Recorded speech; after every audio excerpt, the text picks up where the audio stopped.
ಶ್ಯಾಮರಾವ್ ಜಯಮ್ಮ ದಂಪತಿಗೆ ಆಗಸ್ಟ್ 19, 1942ರಂದು ನಮ್ಮ ಹೆಮ್ಮೆಯ ಮೇರುನಟ, ನಿರ್ಮಾಪಕ ಮತ್ತು ನಿರ್ದೇಶಕ, ಕರ್ನಾಟಕದ ಕುಳ್ಳ ದ್ವಾರಕೀಶ್ ಅವರು ಜನಿಸ್ತಾರೆ.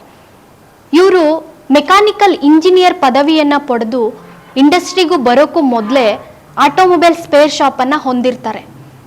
ಚಿಕ್ಕ ವಯಸ್ಸಿಂದ ಹೀರೋ ಆಗಬೇಕು ಅನ್ನೋ ಆಸೆ ಇರೋದ್ರಿಂದ ನಟನಾ ಕ್ಷೇತ್ರವನ್ನ ಆಯ್ಕೆ ಮಾಡ್ಕೊಳ್ತಾರೆ.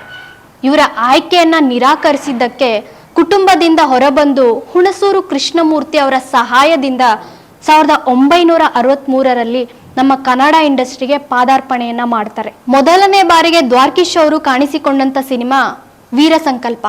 1966ರಲ್ಲಿ ಮಮತೆಯ ಬಂಧನ ಅನ್ನೋ ಸಿನಿಮಾಗೆ ಕೋ ಪ್ರೊಡ್ಯೂಸರ್ ಆಗ್ತಾರೆ.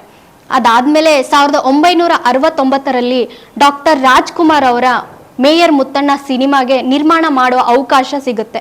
ಆ ಸಿನಿಮಾ ಕೂಡ ಸೂಪರ್ ಡೂಪರ್ ಹಿಟ್ ಆಗುತ್ತೆ. ಅದಾದ್ಮೇಲೆ ದ್ವಾರಕೀಶ್ ಅವರು ಹಿಂತಿರುಗಿದ್ದೇ ಇಲ್ಲ. ದ್ವಾರಕೀಶ್ ಅವರು ನಿರ್ಮಾಣ ಶುರು ಮಾಡಿದ್ಮೇಲೆ ಎಷ್ಟೋ ಹೊಸ ಕಲಾವಿದರಿಗೆ ಅವಕಾಶಗಳನ್ನ ಕೊಡ್ತಾರೆ, ಎಷ್ಟೋ ಕಲಾವಿದರ ಜೀವನನ ರೂಪಿಸ್ತಾರೆ.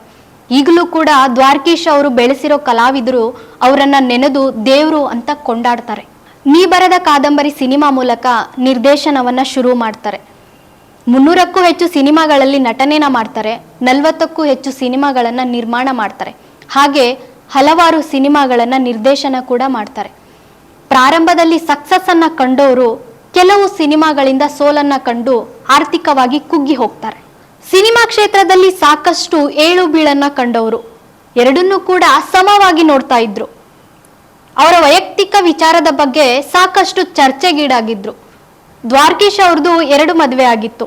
2ನೇ ಮದುವೆ ದ್ವಾರಕೀಶ್ ಅವ್ರಿಗೆ 50 ವರ್ಷ ಆದಮೇಲೆ ಆಗಿತ್ತು ಅನ್ನೋದು ಬಹುದೊಡ್ಡ ಚರ್ಚೆಯಾಗಿತ್ತು. ಇನ್ನು ಸ್ನೇಹದ ವಿಷಯಕ್ಕೆ ಬಂದ್ರೆ ಡಾಕ್ಟರ್ ವಿಷ್ಣುವರ್ಧನ್ ಅವರು ಹಾಗೂ ದ್ವಾರಕೀಶ್ ಅವರ ಮಧ್ಯೆ ಅವಿನಾಭಾವ ಸ್ನೇಹವಿತ್ತು ಅನ್ನೋದು ಎಲ್ರಿಗೂ ಗೊತ್ತಿರೋ ವಿಷಯ. ಮೊದಲಿಗೆ ಸಿನಿಮಾಗಳಲ್ಲಿ ಸಾಕಷ್ಟು ಹಣವನ್ನ ಗಳಿಸಿ ನಿರ್ಮಾಣವನ್ನ ಶುರು ಮಾಡಿದವರು ಹಲವು ಸಿನಿಮಾಗಳಿಂದ ಸೋಲನ್ನ ಉಂಡು ಆರ್ಥಿಕವಾಗಿ ಕುಗ್ಗಿ ಹೋಗಿ ಮನೆ ಮಾರುವ ಮಟ್ಟಿಗೆ ಬಂದಿದ್ರು. ಸಿನಿಮಾ ಕ್ಷೇತ್ರದಲ್ಲಿ ಸಾಕಷ್ಟು ಏಳು ಬೀಳನ್ನ ಕಂಡಂತ ದ್ವಾರಕೀಶ್ ಅವರು ಇವತ್ತು ನಮ್ಮನ್ನ ಅಗಲಿದ್ದಾರೆ. ಅವರು ಕನ್ನಡ ಇಂಡಸ್ಟ್ರಿಗೆ ಕೊಟ್ಟಂತ ಕೊಡುಗೆ ಅಪಾರ. ಇಂಡಸ್ಟ್ರಿ ಇರೋವರೆಗೂ ಅವರನ್ನ ಮರೆಯಕ್ಕಾಗಲ್ಲ. ಅವರ ಆತ್ಮಕ್ಕೆ ಶಾಂತಿ ಸಿಗಲಿ. SS ಟಿವಿ ಸಿನಿಮಾ ಜಗತ್ತಿನ ಕ್ಷಣ ಕ್ಷಣದ ಸುದ್ದಿಯೊಂದಿಗೆ.